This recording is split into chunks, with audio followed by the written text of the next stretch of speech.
If you've read my article last week or had a chance to go through the read that I've put up here, uh, you'll see that this is a little different view to Women's Day. And the last week, I've seen a lot of articles, a lot of uh, you know write-ups on the struggles that women face, and I am not trying to take away from those. Those are very real, and nothing can take away from those. I just want to take the attention to another space where the number of opportunities that are coming our way today are so many, and it's it just feels like a shame if we ignore those. I've seen this, I've been working for very many years, and the kind of opportunities that are allowed to us because we are women are not ones that we should take lightly or ignored.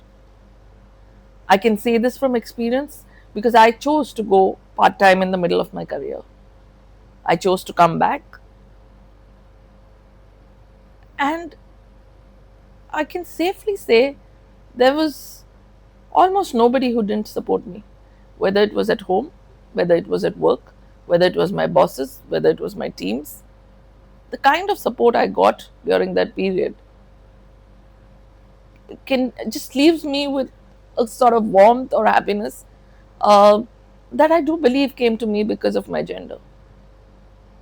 Yes, we are underrepresented in leadership roles, but I have consciously left office for now more than 10 to 15 years when my work was done. Maybe it's impacted certain career growth for me along the way, but not enough for me to complain about it. I have been able to balance my time at work and my time at home and my time for myself. That would not have been possible alone. From the kind of support, from the kind of opportunities, from the kind of possibilities that the world has opened up to. Travel, I have done an in depth article and discussion on it. But today, traveling alone for a woman is not shocking. I've shown numbers, and you can go back and look at those articles or videos on this. The numbers are growing. They're growing because the opportunities are growing. You can travel alone. You can move around safely. Yes, you have to be cautious. But can you think of an earlier generation being able to do that? Why wouldn't we celebrate this? These are a few experiences close to me. But when I look at this, and when I look at, I've tried to look at it through the lens of behavioral science, and these few biases that come to mind, like the negativity bias, we tend to focus on negative stories. Our mind tends to focus on negative stories, and we should. Those stories deserve to be told, but there are also positive ones which we should not forget. There is the status quo bias. We prefer to deal with situations the way they have been over time.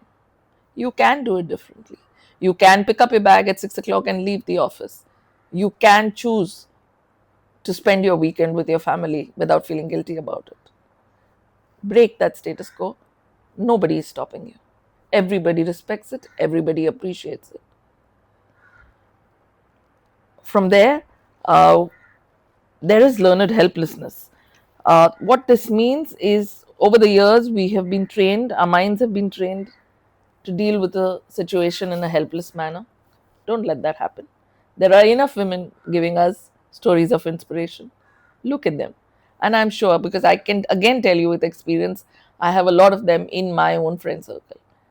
Look at them for inspiration. There is something that they are breaking out of the mold with. Learn that from them.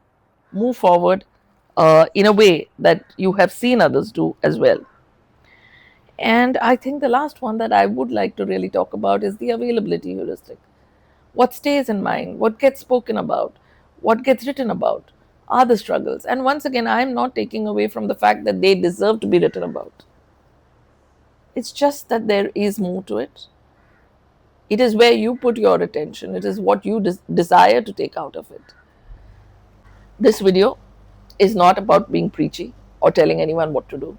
It's just about sharing the support that I have gotten, the opportunities that have opened up for me, the belief that my friends and family and colleagues and bosses have shown in me are things I'm really grateful for. And yeah, I think there's a lot to celebrate as a woman in this era. And I do believe it is indeed the best era in history to be born a woman.